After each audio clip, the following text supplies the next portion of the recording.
All right, welcome to the DIBELS 8 initial training. My name is Bill Penny, and I'm a literacy coordinator on the district literacy team for Adams 12. In this training, you will learn the essentials of how to administer and score DIBELS 8. DIBELS 8 is a set of short 1-minute fluency measures that we'll be using for students in grades K through 5 for the purposes of screening, benchmarking, diagnosis of specific instructional needs, and progress monitoring. DIBELS 8 is designed to provide educators with an estimation of a student's risk for future reading difficulty through the screening and benchmarking of foundational literacy skills. It's important to know that DIBELS 8 data does not provide an indicator of whether or not a student is either on or off grade level.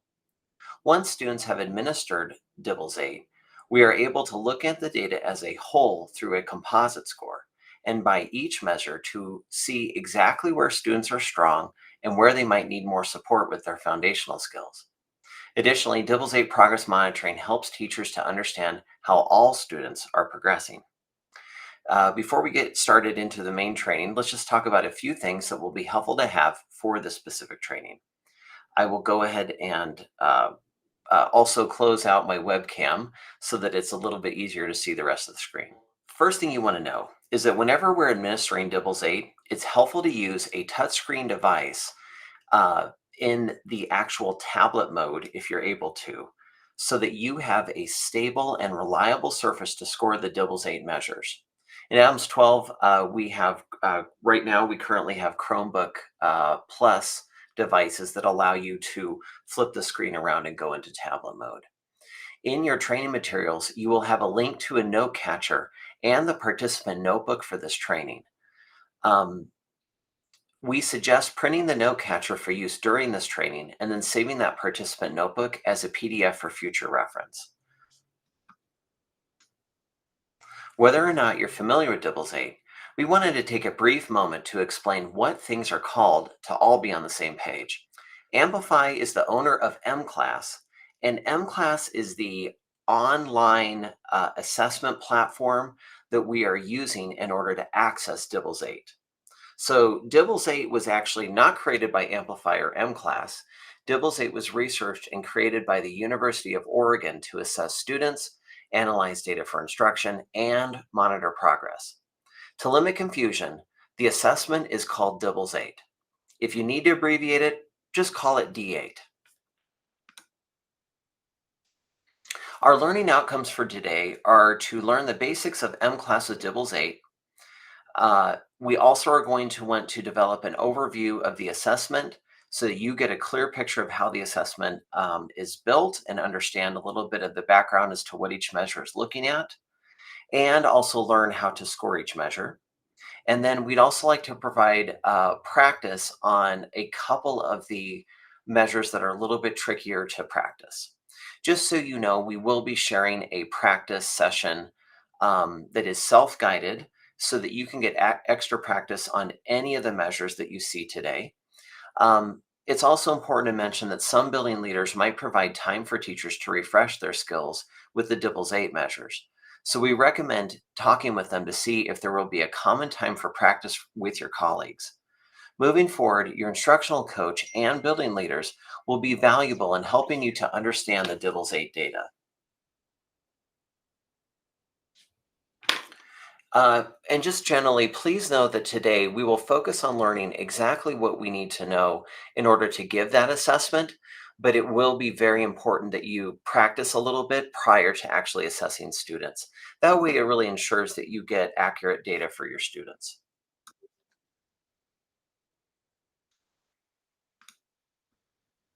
Here's an overview of when you will be assessing students, who you will be assessing, and exactly how often you will be assessing students. We will give the benchmarking screener, which contains multiple measures, to all students across grades K through 5 3 times a year. So that's the beginning of the year, middle of the year, and end of the year. And that's what those acronyms BOY, MOY, and EOY mean. And then in between those assessment periods, we will be progress monitoring um, students who are at high levels of risk, who are well below benchmark, every 10 instructional days. Students who are just below benchmark are still considered at an elevated level of risk. And so we'll be progress monitoring those students about every 4 weeks of instruction. And then students who are on benchmark or above benchmark, we'll be progress monitoring those students as needed. During those benchmarking testing windows, you have a 2-week window in order to get all of the assessments done. Generally, these assessments are very short and to the point, so it's fairly quick to be able to assess your whole class on these screening measures. The next few images are going to show up on page 3 of your participant notebook. And just so you know, here on page 3 is a quick overview of the measures that DIBELS assesses. The first image shows each measure, the skill it is assessing, and what ability it is measuring. The second image shows which measures will be tested in each grade. Keep in mind that you will measure the same tasks at every assessment point of the year to all students unless something called gating rules applies, which we will actually talk about now. Essentially, gating rules, they limit the over testing for students who either don't yet have the skills required to take that measure or who are already well advanced beyond that skill. The gist of DIBELS 8 gating rules is that in grades K through 1, they start with more foundational measures first, and then if the students are ready, then they move them up into the harder skills depending on how well the students do. In grades 2nd and 3rd, they are going to start with the higher level skills of oral reading fluency and basic comprehension, and then would only drop back to the foundational skills as necessary. Grades 4 and 5 are a little bit different. They are only going to administer the oral reading fluency and basic comprehension measures during the benchmarking screening. The reason for this is because they are assuming that in grades K through 3, we have been tracking the students in their foundational skills and taking explicit steps uh, to meet any uneven learning needs that the students may have. You want to know, though, as a 4th or 5th grade teacher, that you actually have access to all of the progress monitoring features and all of the measures, regardless of grade level. So what that means is, for example, a 4th grade teacher who notices low accuracy on the oral reading fluency, they might want to actually assess using a 3rd grade letter sounds and decoding measure to quickly learn more about what a student's uh, knowledge is around phonics and actually their ability to apply the phonics to decode new words. Just so you know, this second slide here is printed on page 10 of your participant notebook for your reference. One thing you want to know about the gating rules as well is that the gating rules are automatically applied as part of mCLASS. So the online assessment uh, system that we're using to assess DIBELS 8 is that mCLASS platform. And mCLASS will actually just make the decision for you during that benchmarking time. But again, there's that caveat that if you're in 4th or 5th grade, again, you see low accuracy or you see low comprehension and you want to find out more, you can feel free to use the progress monitoring measures from 3rd grade just to find out a little bit more around letter sounds and decoding, just in case that is something that way, then you know to do something about that if the students need that. Now we're going to navigate to the Adams 12 dashboard in just a second so we can open the mCLASS DIBELS 8. And so the steps we're going to take is just here on the page. Number 1, we're going to open mCLASS from the dashboard. And I'm going to show you this in just a second. Then we're going to use our staff login with Clever. Once Clever logs you in a couple times, it'll actually do so automatically. And then once we're in, we're going to select mCLASS from where it says Your Programs. And then we're going to select the Assessment tab at the top. And then we're going to select the Teacher Administered Assessment over here on the right-hand side. or it'll actually kind of be in the middle of your screen. This screenshot just makes it look like it's over on the right-hand side. So I think it's better just to actually show you what this looks like. Let me share this tab so you can see it. So here I am on the Adams 12 dashboard. Once you log in using your universal login, this should be bookmarked or easily accessible in the bookmarks when you open Google Chrome. If you don't have some of the essentials apps that you're going to be using bookmarked already, I'll just show you quickly how to do that. Just so you know, I already have mine bookmarked here. So it shows Amplify as the company, and it says mCLASS assessment, and it would actually go in and talk about DIBELS 8. But if you don't have that already, you can click the See All Applications right here, and you can bookmark any of the apps that you actually want to have just show up on your dashboard daily. Just a nice little life hack to make things a little bit easy for you. So here, I'll go back to my dashboard. I'm just going to click the tile. I logged in recently, so it might just send me all the way through.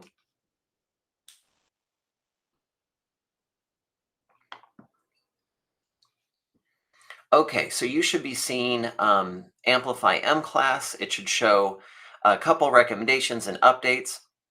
For the most part right now, I generally ignore a lot of this stuff. These things are kind of helpful if you get a little bit of time to poke around. The main meat of what you're going to be doing is over here in this where it says Your Programs mCLASS. You want to click that little tile. And it should now show just the general screen that you're going to get when you're ready to go and either look at data or assess students. So right here, this reporting tab right here is what you would look at. If you wanted to see student data, you click reporting, and then you click the English classroom reporting tab, and then that would bring you to your actual DIBELS 8 data for your class. Mine's a little bit different because I have a district level view, so I have some admin reporting features, so you might not have that tab. Over here on this assessment side is where you would actually click to find the assessment. And once you're there, the teacher administered assessment is going to be what you're going to use as your testing students for everything except for the basic comprehension. The basic comprehension, you would actually set it up by clicking here in the student online assessment. We do have guidance for that on that walks you through exactly how to set that up for your students. And it's all on Schoology, which I will show you at the end of the presentation. But just so you know, most of the assessments that you're going to need to do with students are going to be right here in the teacher administered assessment. And then just for good measure, it likes you to click this extra little tile to go there. Over here on this left side, you can either toggle among the benchmark assessments. So if I were to click benchmark and then open up a student, it would show me all the benchmarking assessments that I would need to give to a student. If I go back up and click to progress monitoring, then what I can do is I can open up the same student and now select from any measure of the progress monitoring forms, and it will let me actually just quickly progress monitor the student. So say if I were to click on phonemic awareness, for example, it will keep track of which forms you've used. You can go all the way down into 20 some forms used. You can see here we've done some practice on form 20, which we'll get to in just a little bit. Okay, so that's a little bit between toggling between the progress monitoring and the benchmark tab. It is important just to know that you do need to make sure when you're on the benchmarking period, use the benchmarking part. When you're on the progress monitoring and it's not benchmarking, then you'll want to be here. The next thing you want to know is that over here, this little drop down, it allows you to enter into your demo account, which is what we're going to be using today. So you don't actually use any of your current students' assessment slots. And all you do is you select demo account and then click sync. Right now, you don't see a class rostered to me just because, again, we're in the summertime, so I don't have any classes rostered right now. But basically, I'm going to click my demo, I click sync, and it should open up my demo account, which I basically already had open. I just kind of wanted to show you what it looked like. All right, so let's jump now back into. So actually, right now, pause really quick and go ahead and open up your dashboard so that you can open up mCLASS and just kind of walk yourself through a little bit of what we just tried. So go ahead and pause this video and do that.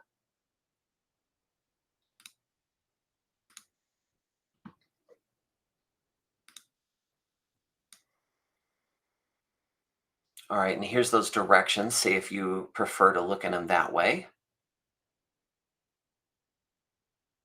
All right, now I'm going to go ahead and keep moving.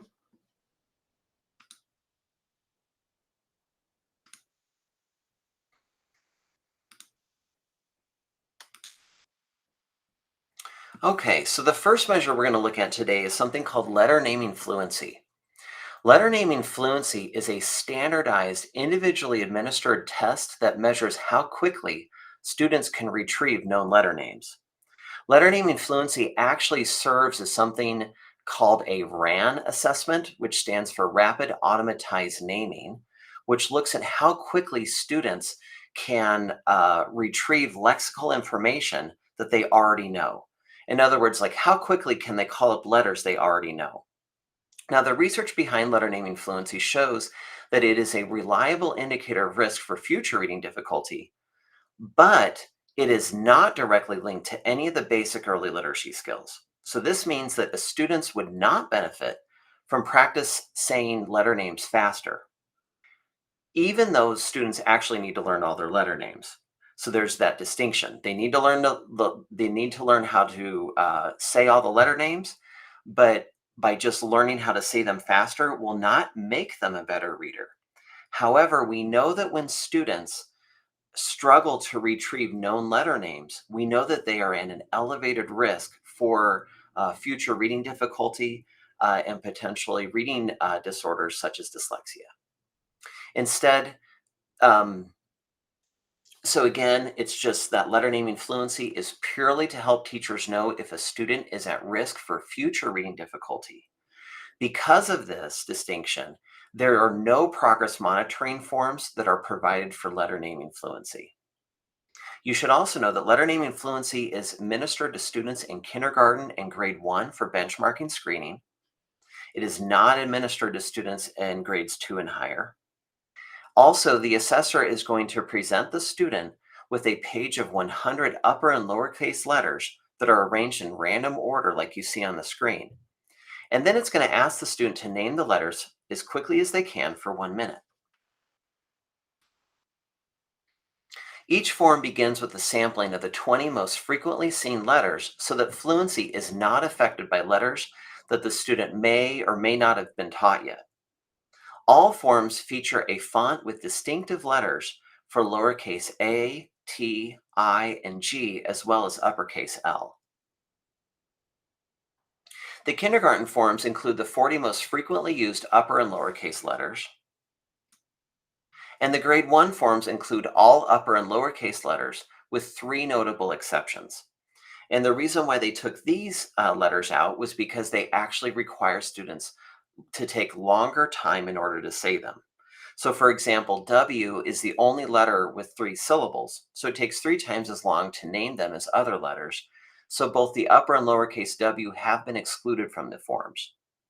Now, the lowercase l is also excluded because it's easily confused with both the uppercase I and the number 1.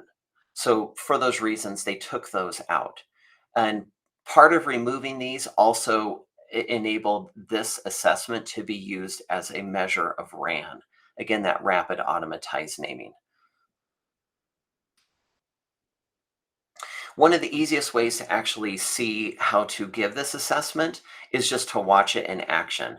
And I will warn you, this little boy here is one of the cutest little creatures we've ever seen. So enjoy it. Also, you're going to notice that the teacher is sitting almost kind of shoulder to shoulder with the student, but she does have her device angled away from the student so he cannot see what it is.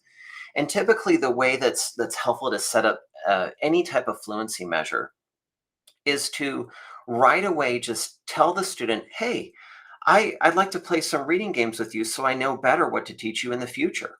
How does that sound? And come at it from like a little bit of just, something fun that you can do together for a couple minutes.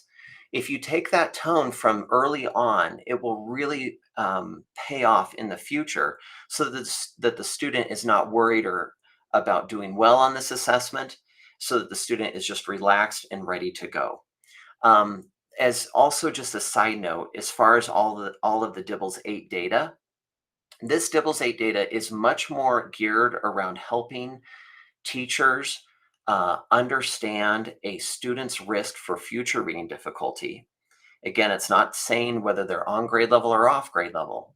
And so it's very important to know that we do not encourage, in fact, we discourage teachers from setting goals with students around DIBELS 8 data. And the reason why is because these measures are based on fluency. So we want to make sure that students are relaxed and ready to give us their very, very best when they sit down to do this measure, or any of these measures really. And so again, sitting shoulder to shoulder, having a nice calm attitude and approach with the student will really, really, really pay off. And often one of the little tip, they might want to see what's on your screen. You can say, of course, I'm going to show you I'd be happy to show you all the good things that you did when you're done. And just so you know, as you're sitting there doing your best and reading your very best, I'm going to be over here recording all the good things that you're doing. So again, that's another way to help frame this assessment. Okay, so enough of my little soapbox there. Let's jump in and let's take a look at what this looks like.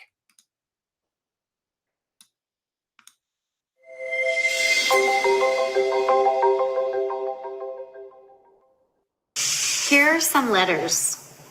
Tell me the names of as many letters as you can. When I say begin, start here and go across the page. Now, just to pause really quick, what she is doing is she's actually administering the standardized part of DIBELS 8.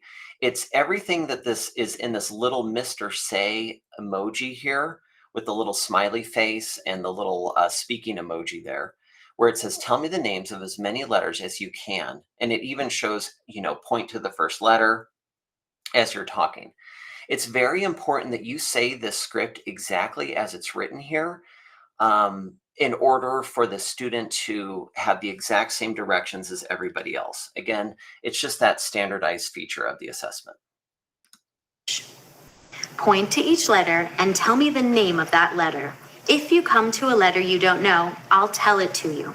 Put your finger on the first letter. Ready? Begin. T N F Y I P D G Y V R E P L.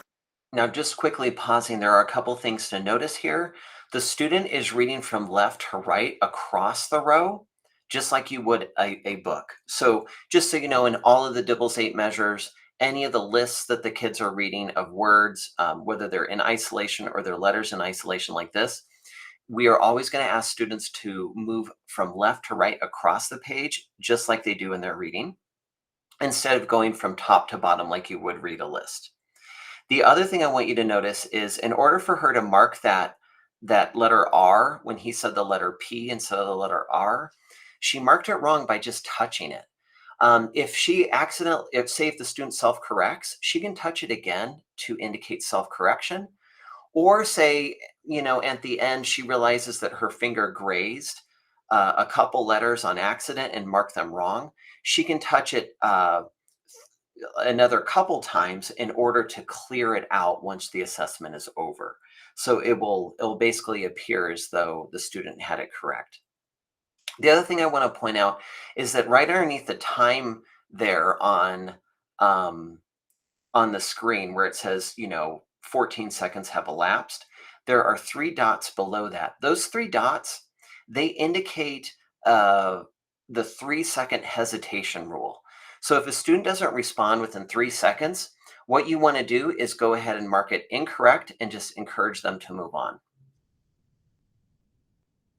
All right, so let's keep going. Z I C A O L P D X K A V N U O H G N I X S C H Q O M S B C E U E F. You're going to notice that the top of the screen on the scoring screen that's being shown there is going to turn from that maroon color to like a yellowish color. So all that is just a visual like heads up that, hey, the assessment is almost over. And the reason why they do that is because some kids, once they get used to these assessments, they move pretty quick. And so it's helpful to, be extra on your game to notice exactly when they stop reading. B D K R There's the warning. U X H Y O Q. Stop. Okay. So you can see how he was kind of going just a little bit right after. Now, what she did is she went ahead and she knew that her scoring was all accurate. So in order to actually end the assessment, she would need to touch and hold the letter Q in order for it to indicate that, hey, that's as far as the student read. So that means the assessment is now going to count all of the letters the student read correctly in that 1 minute time period. It is sometimes you'll actually go to hold down the letter and you'll accidentally touch a different letter that was different than that. All you got to do in order to fix that, say if I didn't want to end the assessment at letter Q and I wanted to end it instead at letter M to the right of letter Q there, all I would do is just touch and hold the letter M and it will move the bracket. The main thing you want to know about once you place the bracket, you can no longer adjust the scoring of any of the features above. So it's important to make sure that you have your scoring the way you want to, or the way you want it, and then place the bracket at the end. Once you're finally done with that, you're going to click done at the top right of the screen there. So you'll see her do that real quick. So she clicked done. Oop, it showed just that summary. Let me see if I can pause it so you can see it. Oop, not fast enough. Okay, here we are. So right now you can see that the student has not got a composite score yet because the system does not yet have enough data, but the student now has a score for letter naming fluency and the student met benchmark. So that means that the student, it's highly likely that core instruction with strategic support will be sufficient for the student moving forward. But if the student were below benchmark, they would need more targeted instruction in order to ensure that core instruction is as effective as it needs to be. All right, so then the next thing the teacher would do, she would pop down here to phonemic awareness, click that tile, and then administer that assessment to the student.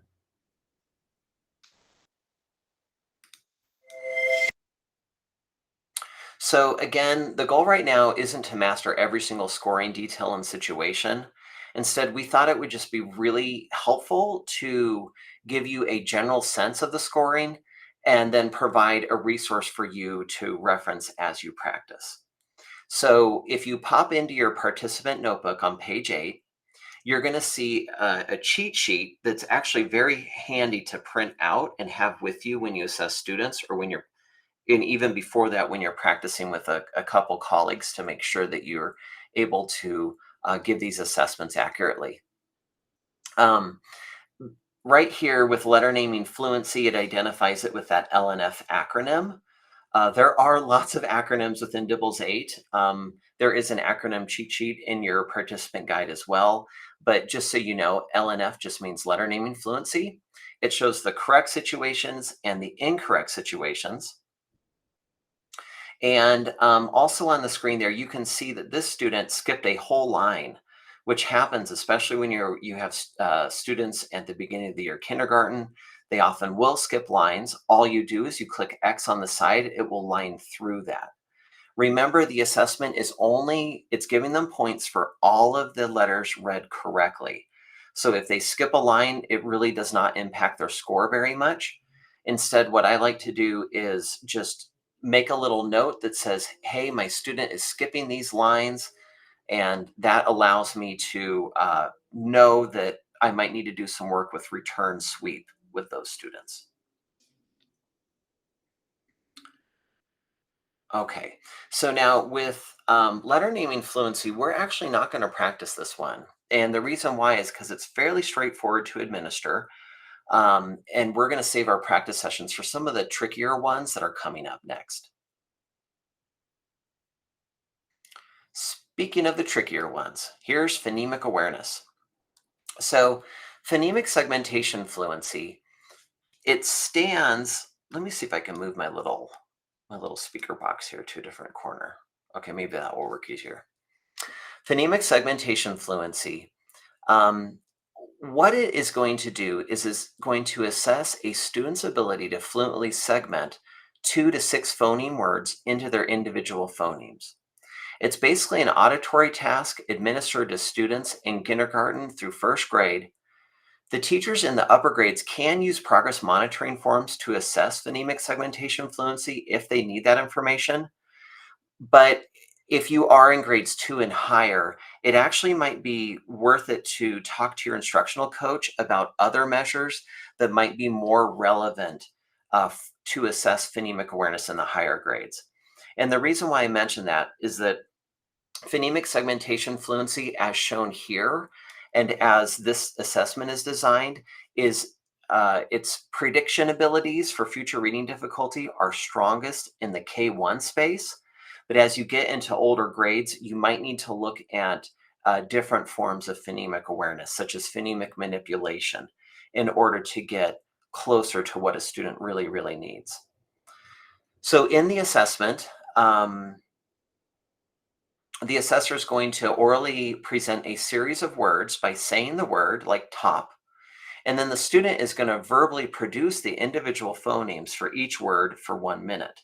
So if the teacher says top, the student here segmented the word as t, up. The full point response for this example would be the teacher says top, the student would say t, up, just like that. All right, so now let's talk a little bit more about the phonemic segmentation fluency assessment and how it is built. You should know that the words, they actually progress in order of difficulty, with kindergarten starting mainly with those 2 phoneme words and maybe 3 phoneme words. And then in first grade, they move all the way up to 6 phoneme words. They're going to draw from the 2,500 most frequently used words in English. And the reason behind that is to basically minimize vocabulary familiarity from interfering with student performance.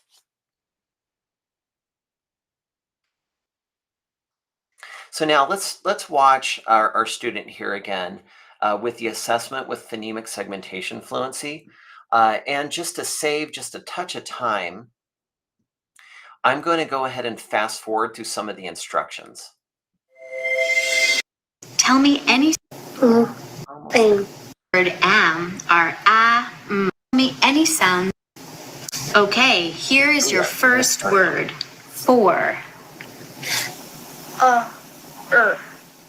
Here.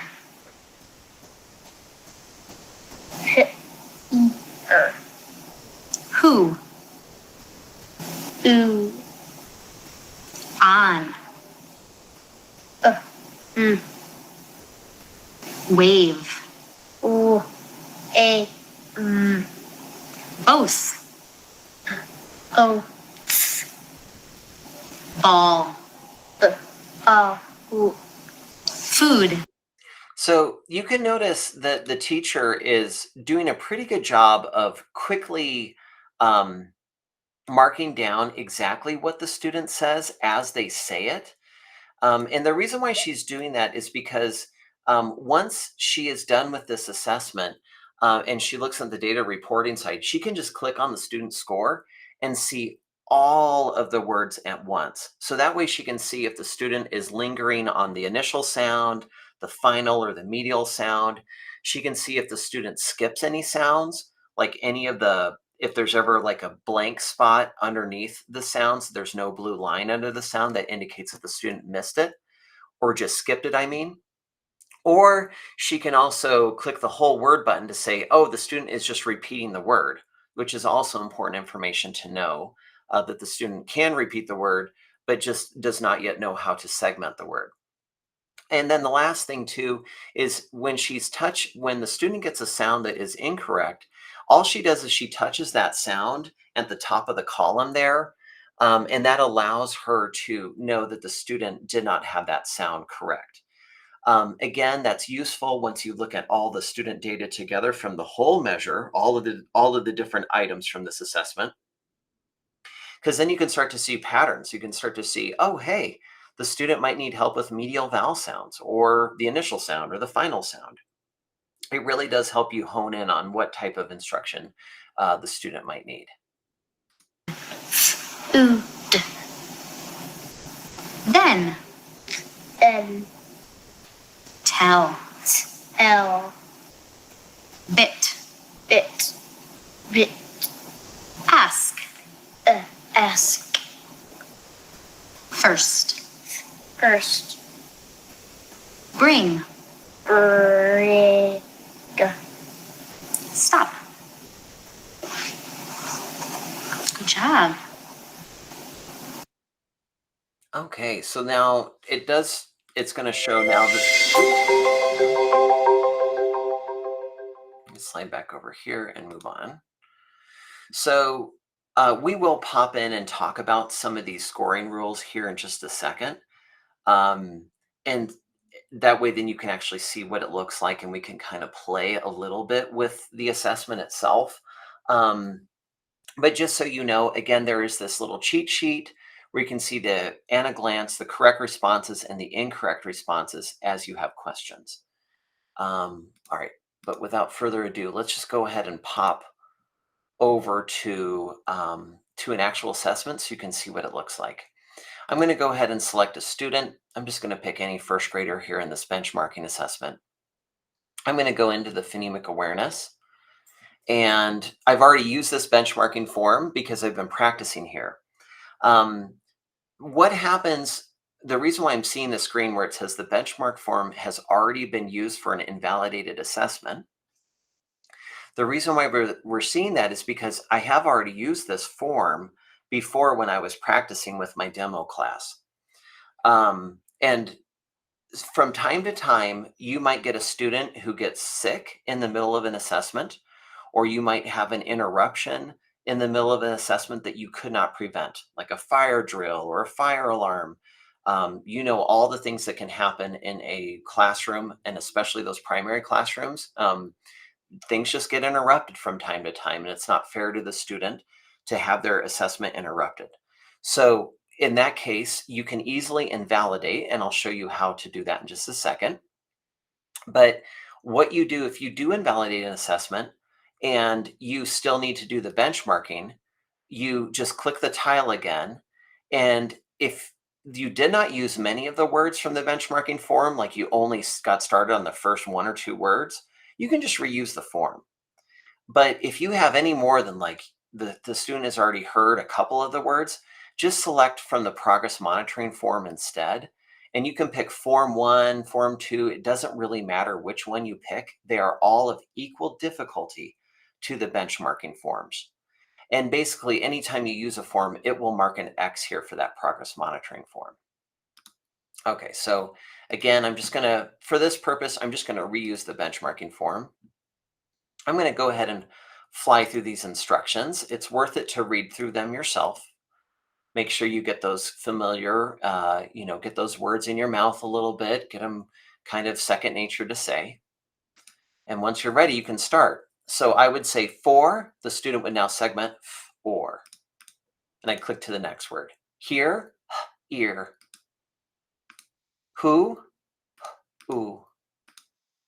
And so on, just kind of like that. Now, if the student has a mistake, or say if they go like that, you can just record exactly what they say. If they make a mistake with a word like w, a, v, then all you do is click that medial sound. If it was a mistake on that medial sound. Now, if they were to select it and they go back and they go w, a, v to say it correctly, then you can just click self-correct, and that shows you that they're self-correcting. It is very important that you practice this assessment because, as you can see, if the student will only be able to go as fast as you're able to say the word and score the word itself. So you want to make sure that you're going as quickly as you can. Now, remember those three little dots up there? If the student hesitates for that long and does not provide a response, you just say the next word to keep the student moving, okay? You should know, though, that the test will discontinue. I believe it's after 5 incorrect responses. Let's see, what else? There might have been, I'm just going to flip back and see if there's any other little ones to know. Oh, yes, let's look at this one really quick. If the student skips a sound and they go b, ol, you're just going to leave it blank. And the reason why is because knowing that they're skipping the medial sound is just as important as knowing if they were to say the medial sound incorrectly, like f, d. And like instead of saying the word food, they say fud. So it's important to know that they did attempt that sound. They just said it incorrectly to see that actual distinction. All right, let me double check on my little rules there. If they don't segment and they just repeat the word, like they just say, you say then, and they just say then, you just draw your line underneath it. Or you could just click the whole word and it will do the same. And you can click the next, to the next word there. You can see all of these words up here in this little ribbon. So that way, where it says bit, or from the left, it says food, then, tell, bit, ask, first, bring. And you can just scroll among them using these little arrows.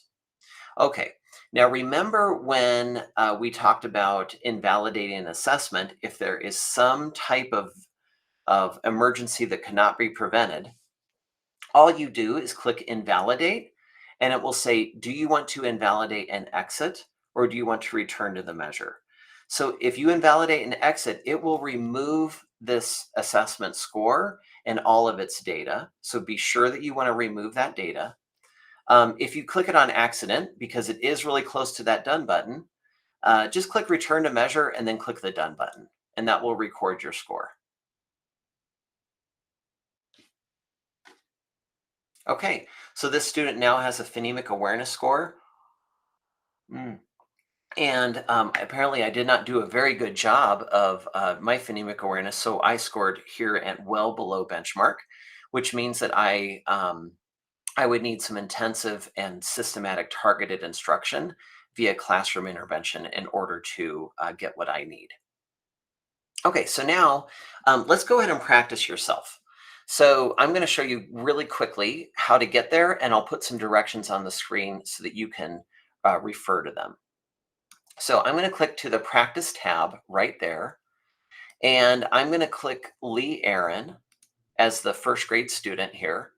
I'm going to select measure, the phonemic awareness measure, and then I'm going to stay in grade 1, and I'm going to click down to form 20. Again, I've done this a couple times, so it's now keeping track of all the times I do it. You can read through the instructions if that's helpful to you so that you can see what they say. For me, I've seen these quite a bit, so I'm just going to skip through, and I'm going to hover here at Start Assessment. In the meantime, I'm going to go ahead and share this screen so you can see the directions for it. So again, you need to be in your demo class. Now, if you need more time, just pause right now so you can get to the right assessment. Because in just a moment, you're going to hear a student or a teacher voice and a student voice in the assessment, and you get to practice scoring. Just so you know, it's your first time scoring, so go easy on yourself. It does take some practice, but you will get better. All right, are you ready to rock? Here it goes.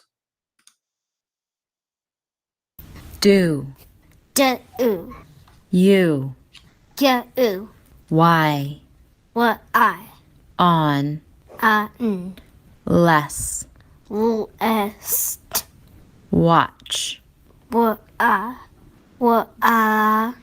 shop, ship, short, short, book, book, while, while, stay, stray, any, any, just, just, land, and, below, B-E-O-A, summer, summer, daily, D-A-O-E, train. train. All right, so I'm going to pause it. I know that screen it is just a little bit blurry, but just in case you wanted to go through and just check and see how you did. Again, the reason why we're looking at this type of data is because now you can start to see, oh, is the student mainly having problems with vowel sounds? Which position is the vowel sound tricky in, or which position are they not hearing and able to segment?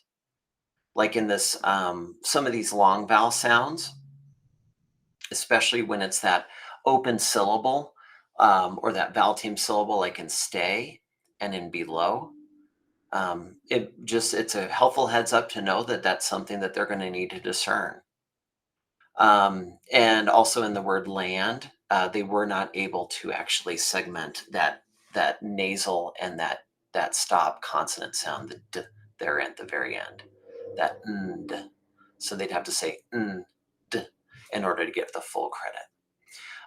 And it seems so nitpicky, but actually, if you think about it, when a student goes to spell, they really need to be able to isolate each of these individual sounds in order to spell successfully. Okay, on to more fun.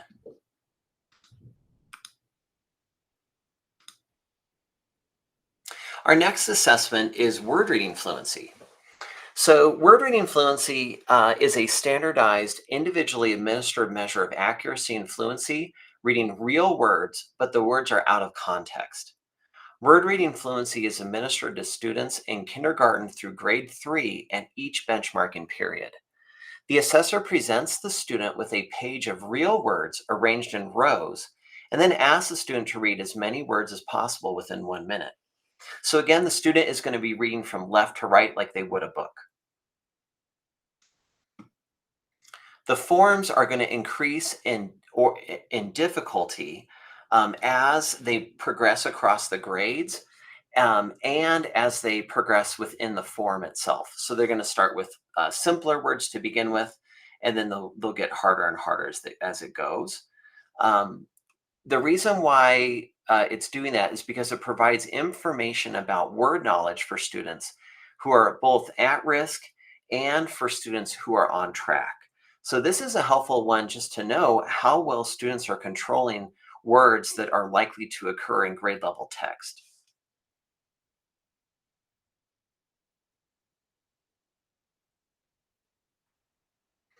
Now, word reading fluency, it focuses on high frequency words, both regular and irregular pronunciations for common grade level words.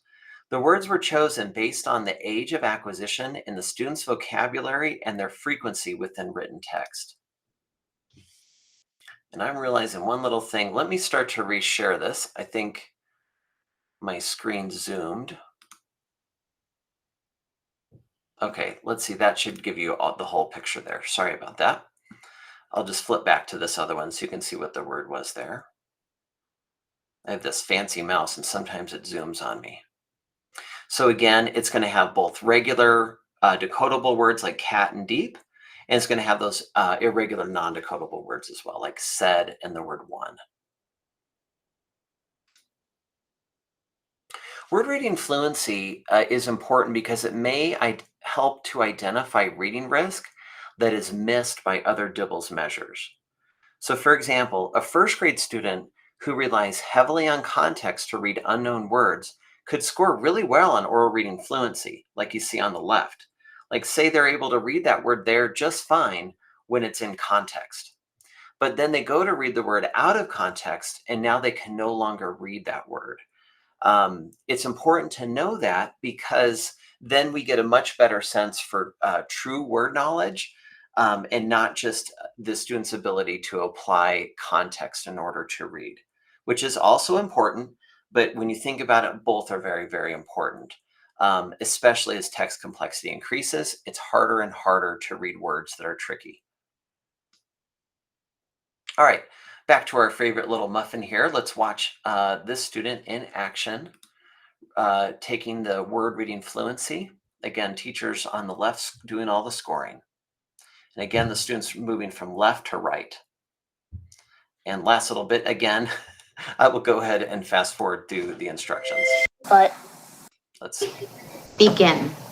no, they, is, we, it, if, on, but, not, has, far, there, a, you, be, wall, help, father, call, back, alive, sports, meeting, above, island, came, stop, show, open, sky, further, front, story, always, feed, station, deep, cross, paper, driver, powerful, double, still, often, top, first, note, count, none, against, show, head, room, safe, sure, off, nice, speak, distance, right, line, stay, allow, come, she, turn, peace, well, bank, hard, news, engine, race, eat, other, never, east, tea, rose, one, stop. Again, that kid is adorable. Oh my goodness. Just before I was able to pause there, you could see the bracket was placed there at the word when. So again, you're able to adjust your scoring as needed, as it goes. But as soon as you are ready to lock in your final score, then you place the bracket. And at that point, the only thing you can now move is that actual bracket location.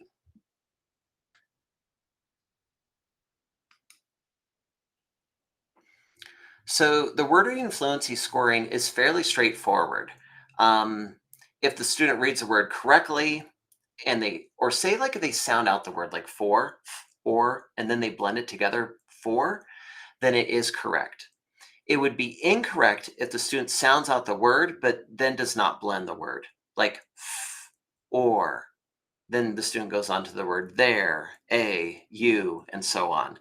So because the student did not blend together the phonemes in the word for to say or for, the student would get that word for incorrect. If the student hesitates for 3 seconds, that would be incorrect. Or they omit a word, you would also indicate that is incorrect by just tapping the word. Again, self-corrections, just touch it a second time to turn it green for self-correction, or tap it a third time in order to clear out the actual word itself. It would also be incorrect if the word is read correctly, but in the wrong order.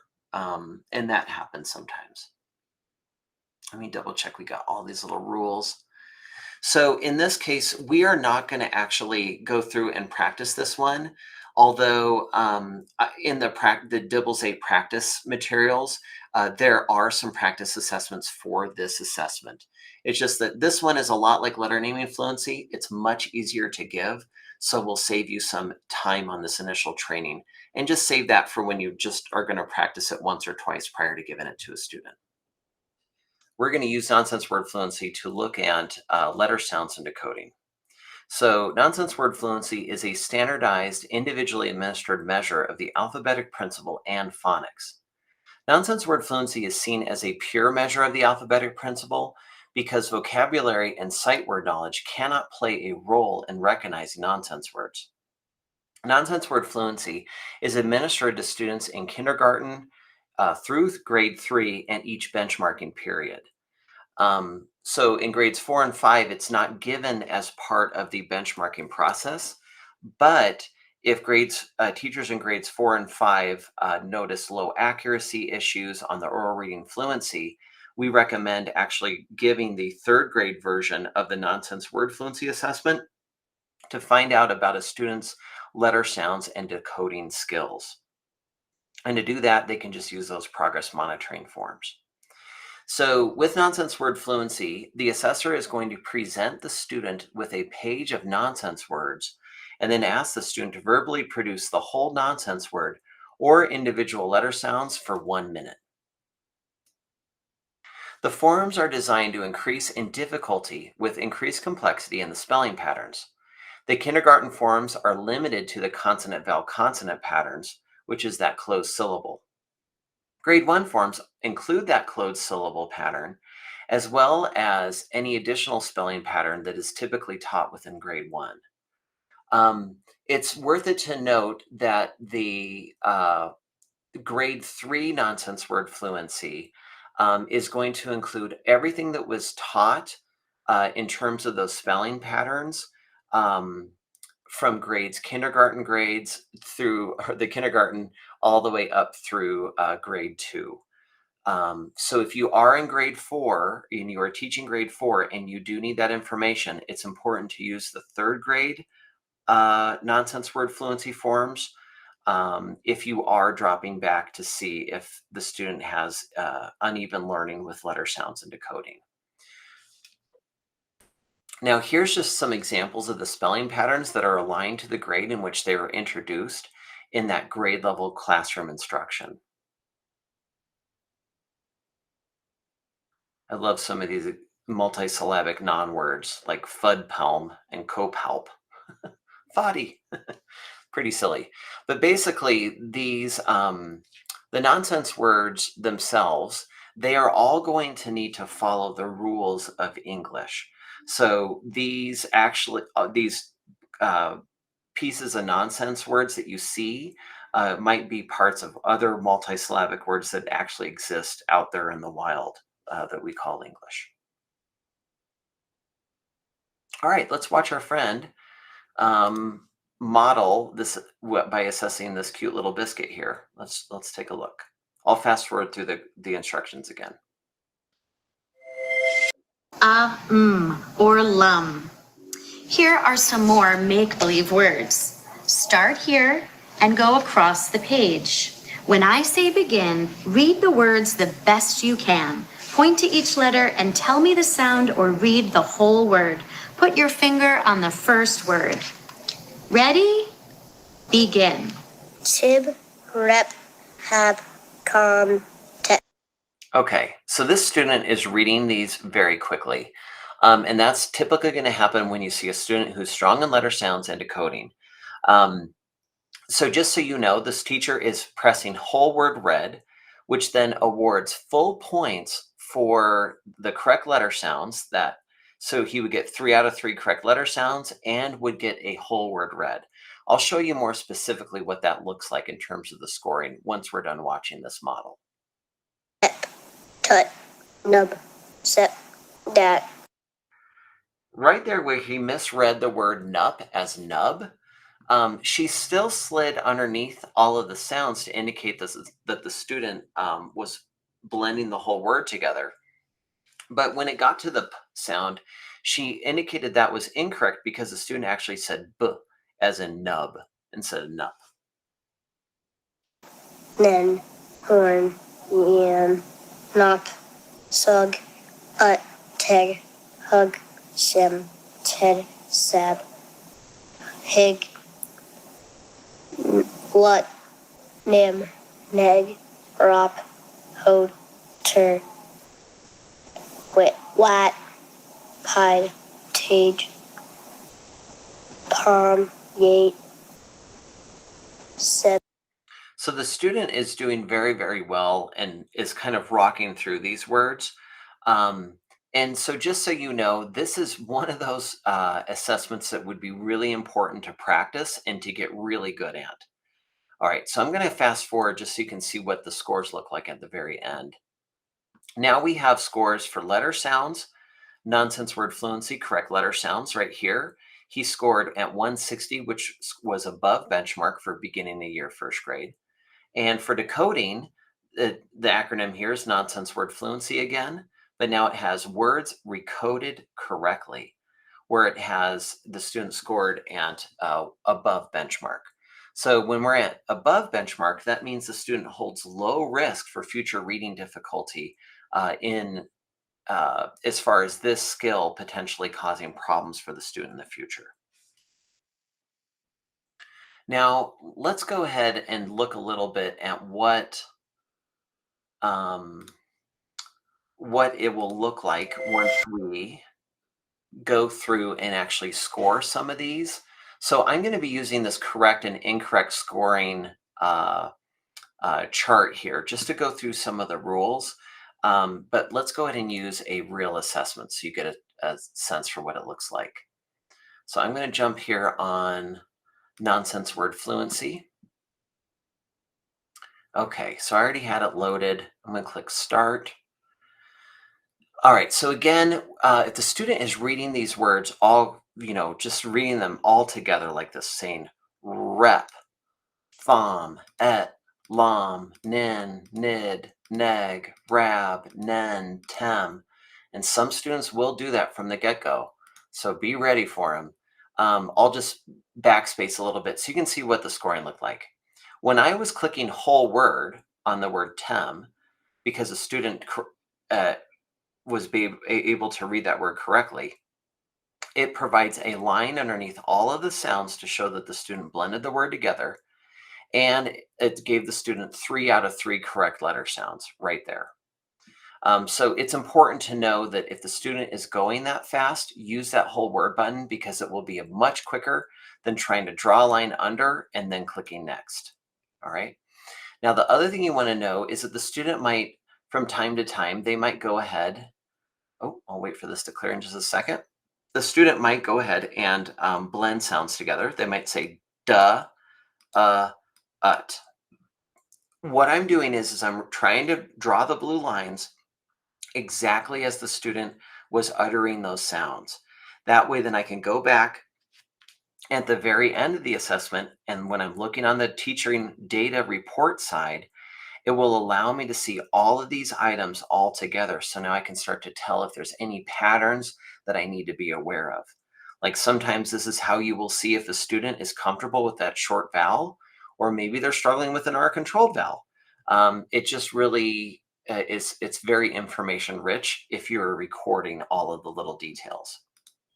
Now, if a student skips a sound, you want to make sure do not score it as anything and don't score it as incorrect because it will just automatically be incorrect because it was already skipped.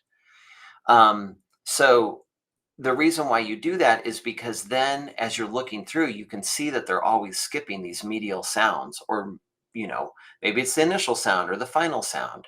So it's important to really pay attention to if they skip a sound, leave it blank. Now, if they get the sound wrong, like they say tag, t-a-g, you just touch the very middle sound, or I'm sorry, you touch the sound that was incorrect. If they self-correct themselves, t-i-g, then go ahead and touch it again, and that will allow you to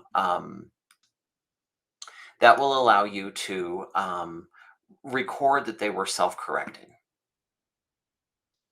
From time to time, you are going to see kids add in sounds. So they might go like this. They might say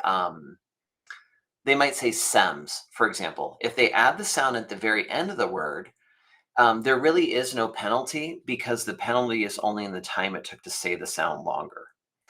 Now, if the student was to add a sound in the middle of the word, like in this word, instead of saying het, the student said hent, and they go hent, then all you're going to do is you're going to click this insertion so that it will not give the student the point for the whole word recoded correctly, but it will award points for the letter sounds that were said correctly.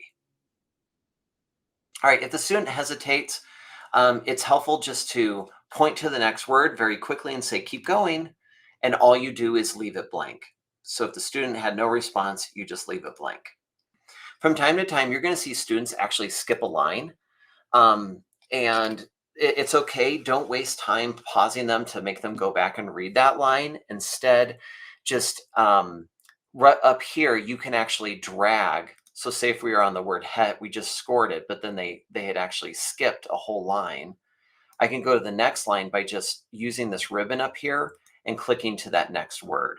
That will then get me there quicker to keep up with the scoring. All right, so let's go ahead and practice this together. I'm going to click done on this to record the score.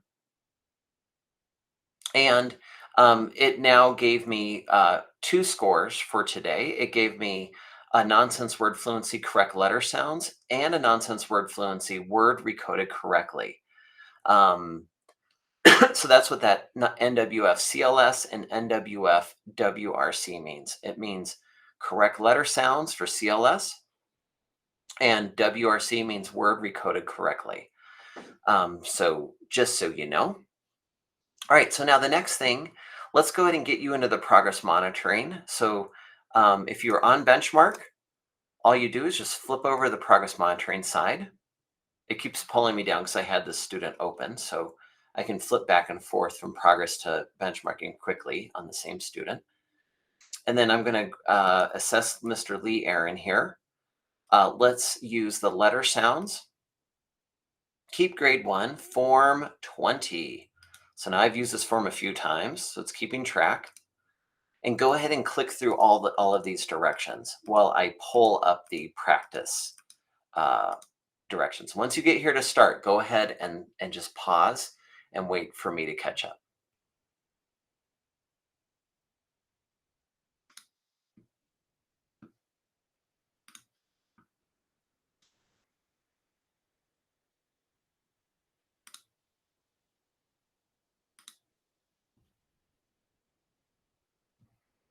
Okay, so here's those directions if you need to pause your screen and just see what they are.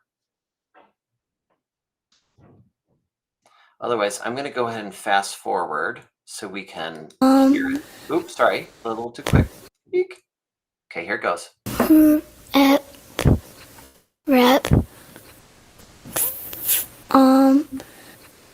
eat, lam, nine, nid, neg, ab, rab, neen, team. Mun, dirt, hide, tig, seam, heat, seep, hum, dit, hug, hig. Okay, so we're going to take a look. That way you can kind of check to see how you did here. And the nice thing about seeing all of these all together is that you can start to see if there's any patterns. Like I'm noticing right away that medial vowel sound is not very secure yet, especially when it's an E and I. Looks like even that O was a little bit kind of confusing, and the short U there. So that's important information to keep track of. You can also start to see, are they repeating words? Are they, saying the initial sound and then blending it all together? You can really start to get a feel for what it's like when the student goes to decode a brand new word that they've never read. All right, so onward and upward. Let's go into, we only have a couple measures left, and these last 2 are a lot easier to administer. So go us. Okay, so this one is called oral reading fluency. And what it is, it's a standardized, individually administered measure of accuracy and fluency with connected text. Oral reading fluency is administered to students in grades 1 all the way through grade 5 and every single benchmarking period. The assessor is going to present the student with one passage, and then they're going to ask the student to read it aloud for 1 full minute. The passages have been written by published authors and teachers from very diverse backgrounds to support student engagement. The passages also represent both fiction and nonfiction. All passages are created to be of approximately equal difficulty over the course of the year. This is true for both the benchmarking passages shown here and the progress monitoring passages in each grade level. And that goes for all the DIBELS 8 assessments. The progress monitoring forms are of equal difficulty to the benchmarking forms. So just kind of reiterating that. You should also know that oral reading fluency, both the accuracy and the rate at which students are reading, is a surprisingly strong predictor of whether or not a student will actually understand what they read. Now, we all know that there are students out there who are able to read quickly, and they kind of do word calling where they don't pay attention to what they're reading. And that is usually evident after you get done reading something with them and you ask them, hey, what did you read here? They're unable to really talk much about it or even answer questions. The reason why oral reading fluency can be so powerful is because it really tells you how automatic and they are with accurate reading of words. Because again, if we're not accurate with words and we're not reading at a pace that is sufficient enough so that fluency can be used for comprehension, it will impact a student's comprehension fairly strongly. In fact, this is probably one of the stronger predictors of whether or not a student will comprehend a text. Interesting enough. Give me an email and we can dork out more on that information and that research if you'd like. But in any event, let's go ahead and watch this student taking this assessment. On his walk, Start here. Bobby Ready? Begin. Bobby was on his way home from school one day. On his walk, he saw something green in the snow. He stopped and stared. He thought he was seeing things green in the snow. It could be what it seemed to be, could it? He bent down in the snow and quickly dug it out. It was a $5 bill. He carefully smoothed it flat. He wondered if it was real money or just play money. It looked real. That made him feel good. This was a lucky day.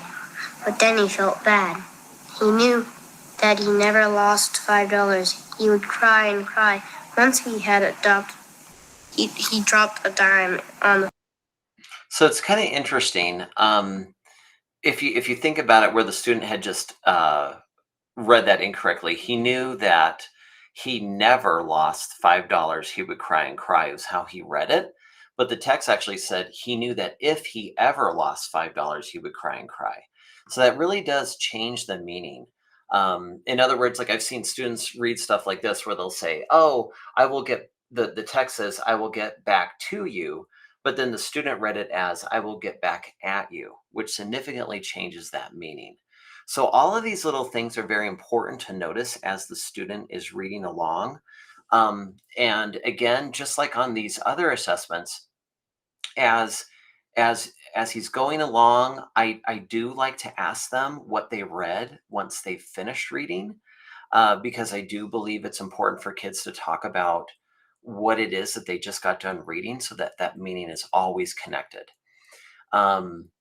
Even though we're not actually going to score their comprehension in this way.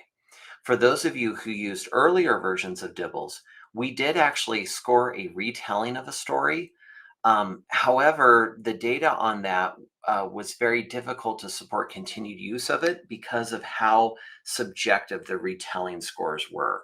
So it was really throwing off some of the objective validity of the scores here in terms of determining who is at risk for future difficulty and who is not, because some teachers scored retelling as one thing, whereas a teacher down the hall might score it as a different thing.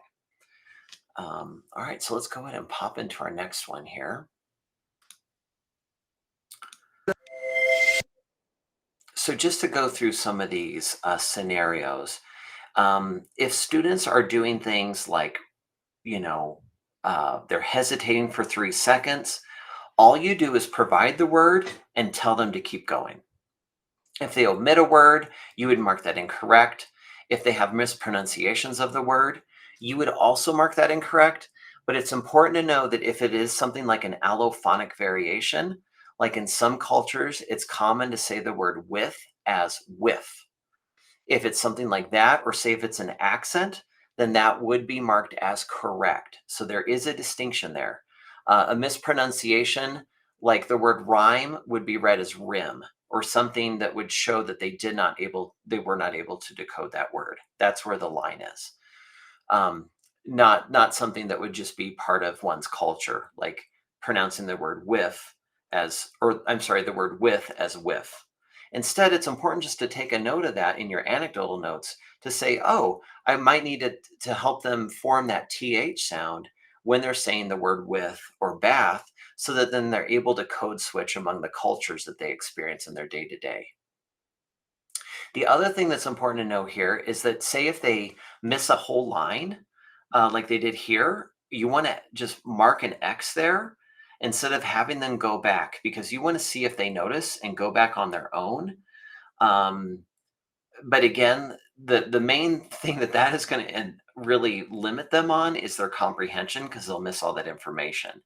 As far as the correct sounds or the correct words and the rate at which they're reading, it would not penalize them. But often when kids skip a line, they then slow down because it stops making sense. So you'll frequently see them slow down. All right. The other thing, if they substitute a word, it would be incorrect. Reading any words out of order, which does happen sometimes, those would also be incorrect, because those words, the order does matter. And say if they sound out a word, but then they don't blend it back together, then that would be incorrect. So for example, they go to read the word Jack and they say Jack, and they just move on to the next word, and his sister were teased about their names, then that word Jack would be incorrect because the student did not blend it back together. But if they sound out the word and then they blend it back together, then it would be correct. If they insert words or repeat words, those are also considered to be correct. The penalty for inserting words is just that it takes longer for them. It's one less word that they can read down toward later on in the passage, because they took time to read an extra word or to insert a word. Even though that is incorrect, that's another one of those pieces where it's important to take an anecdotal note that they are inserting words. And obviously, self-corrections and words read correctly, you just leave them blank. And then once you're finally done, you do place the bracket by touching where they ended in the passage. So since this assessment is also fairly straightforward, we are going to skip its practice just to save you a little bit of time. Although it is worth it to just try it once or twice prior to assessing a student.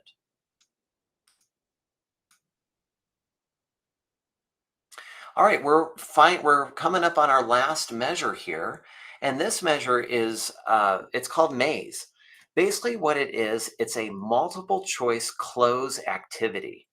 That's how the scientists figured out to call it maze. They took the word cloze and they added on M as multiple choice, and then I think they just changed it to A's because it sounded better than Mo's. So there is literally not a better explanation than that. If you find one, though, please email me that. I would love to know.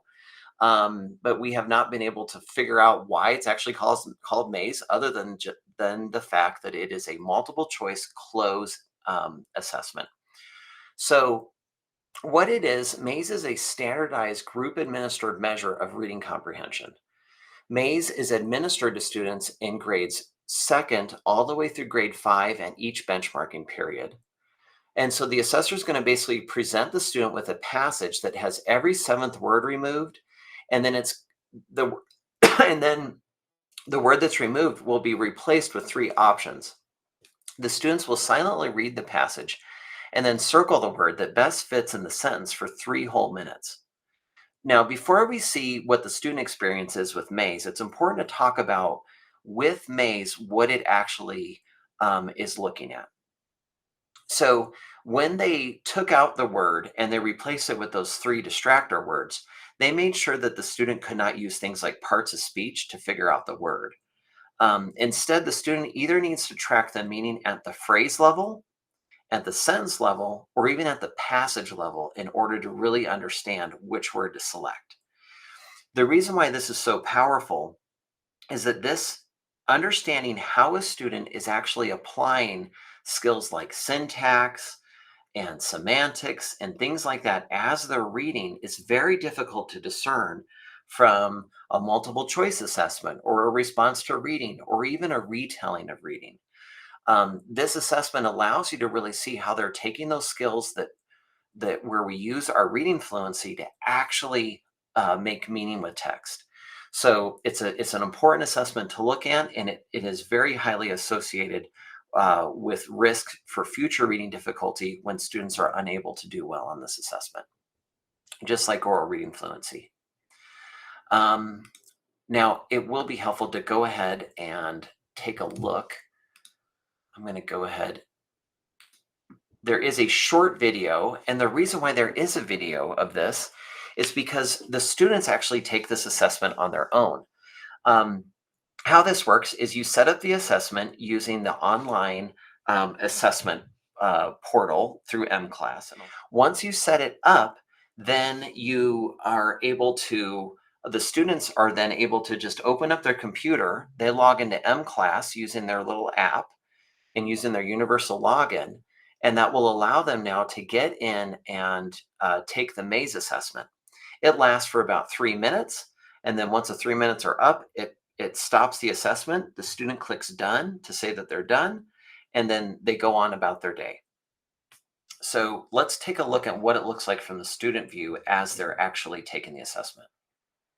This video walks you through the screens your students encounter as they complete an online maze assessment. The welcome screen opens. The required measures for the current time of year show in a ribbon at the bottom of the screen. For this video, maze is the only required measure. The stars fill in as students complete the measures. Students put on their headphones and click the green Start button. Maze opens in full screen mode. Tell students not to exit full screen until they finish the assessment. The assessment starts with a model screen, where an owl gives students instructions. Students can click the owl to hear these instructions again. On the model screen, the owl reads a sentence and 3 possible words, tells students the correct word, and asks them to click it. If they click the correct word, the OK button displays. If they click the wrong word, the owl shows them the correct word again. After modeling is complete, students click OK. Next, the practice screen opens. This time, the owl reads a sentence and 3 possible words, and asks students to click the correct word. If they click the correct word, the OK button displays. If they click the wrong word, the owl tells them to try again. After they finish the practice sentence, students click OK. Finally, students are given the chance to practice scrolling with the green arrow buttons. They must click these buttons to scroll. Clicking the bar or using arrow keys on the keyboard does not scroll. When students finish scrolling practice, they click OK. On the Ready screen, the owl reminds students of the instructions one final time before assessment begins. Then the OK button activates. Students should only click OK when they are ready to begin the actual assessment. After students click OK, the screen displays a 3-second countdown before the assessment form loads. The assessment timer begins the moment the form displays. Students are given 3 minutes to complete the form by clicking the correct answers. They can click a different answer in the same box to change their response. To reveal more of the story, students click the green down arrow. The line between the arrows indicates their progress through the maze passage. When students complete the assessment in the allotted time, they click OK at the bottom of the screen.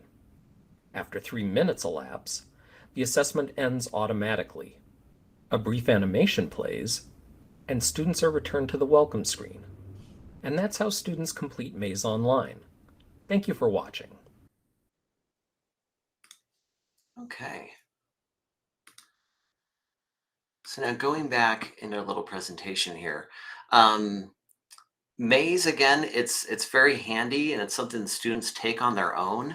And there is something you really need to know though about Maze. Say if you see any issues where the student is not at benchmark on Maze and the student is not at benchmark on oral reading fluency, for example, your priority when you're progress monitoring would be to progress monitor with oral reading fluency and not Maze. And the reason why is that Maze actually, to see movement in basic comprehension, it requires way more time in order to see movement.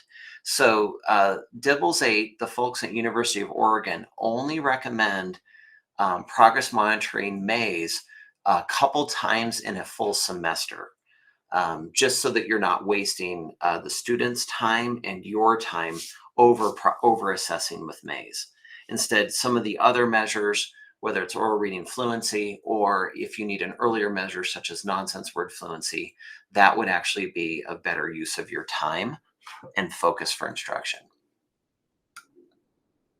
Now, as far as the actual what's incorrect and correct, this is how the system will score it. So any correct word choices and self-corrections are correct. Any incorrect word choices or multiple words are selected for one response or even skipped items are scored as incorrect. Now let's take a few minutes to look through some of the instructional resources that are available to all Adams 12 educators in support of classroom instruction. And this includes supporting materials for DIBELS 8 as well. So we're going to click the Schoology tile there on our dashboard. Now that I'm on Schoology, I am going to be underneath courses. And so all of my courses automatically populate just down here. Now I have a ton because I'm at the district level, but basically if you have more than one grade level and you want assessment information about DIBELS 8, you would just go with any of the grade levels in grades K through 5 in order to access. K's down here because it's a letter. I don't know why. I think Schoology just sorted it that way. So any of these would actually serve. But for most teachers, you're just going to have one actual grade level to look at. So all I did is I just clicked on it. Within this, you have all of your resources. And I know that some of the other teams will have gone over this with you and how to access Schoology. So I'm going to jump right into the DIBELS 8 reading and spelling. So you can see what this looks like and all the goodies that are in here. We try to be really, really clear about the broad topics as buckets, and then to put the contents just below it so you can scan through, so you can quickly find what it is you want to be able to look for. So just going to the topics, we have read plans and district literacy plans. We call them lovingly DLPs, and conference information. So all of these things are in there. You can even look at what it's like to talk or to speak with parents about DIBELS 8 information. Some of our executive directors did a little parent-teacher conference with yours truly, and they pulled no punches with me. So watch me on there. You can see me sweat during a parent-teacher conference. But we did that because we wanted you to feel prepared to talk about DIBELS 8 data. So all of that is there, including all the read plan things. There's important dates and timelines as to when things are due, how long you have to do them, what are the expectations, how do you determine a read plan using DIBELS 8? All of those things are all here. We'd also have our DIBELS 8 overview, training, and practice. So you want a quick overview of DIBELS 8, you got it right there. You want the participant notebook or even the self-guided training like you're looking at now, it's right there. You want the DIBELS 8 practice sessions, also there. If you want the DIBELS 8 benchmark goals, it's there as well. So when we're talking about the practice sections or sessions, and you're looking for this little thing so you can go through and practice them, where I'm pointing down here at this bottom right where it says DIBELS 8, in parentheses, D8 practice session self-guided. Those things are all right there in Schoology as well, if for some reason you prefer to access them that way as well. Also, the D8 benchmarking goals. The reason why this is so handy, I'm going to just open it up so you can see it. This is in your presentation packet, but it's also here just if you need to look through and see, oh my gosh, what does it mean to reach benchmark to that green level in letter naming fluency at the beginning, middle, or end of the year for first grade? It really helps you understand at a glance how close or far a student is away.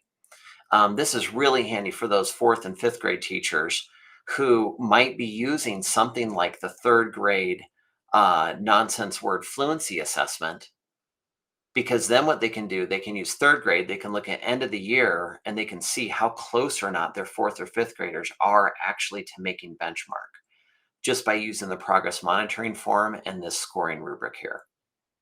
All right, so hopefully that's helpful for you. Let me go back to the Schoology side. So I'm going to jump back in to the larger folder here. You can go through like some of the assessing DIBELS 8 guidelines, like, what are the D8 scoring cheat sheet rules again, like we've been talking about? What are the accommodations that are allowed?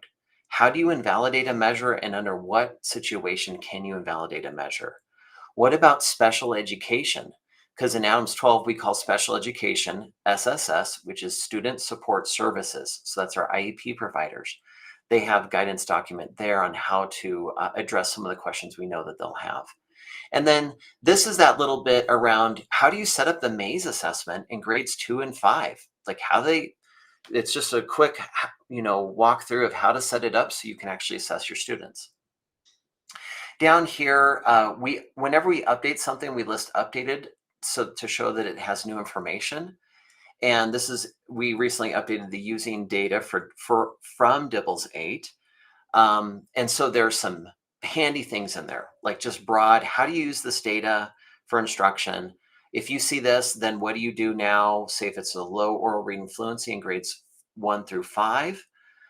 Say if you have more questions around the purpose of letter naming fluency and you wanted to find out more about like what is a RAN and what is it doing and things like that, this document can be helpful.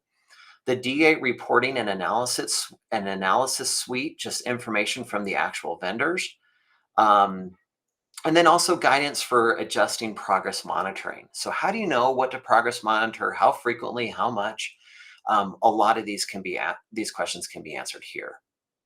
Spelling, we're going to come back to in just a second.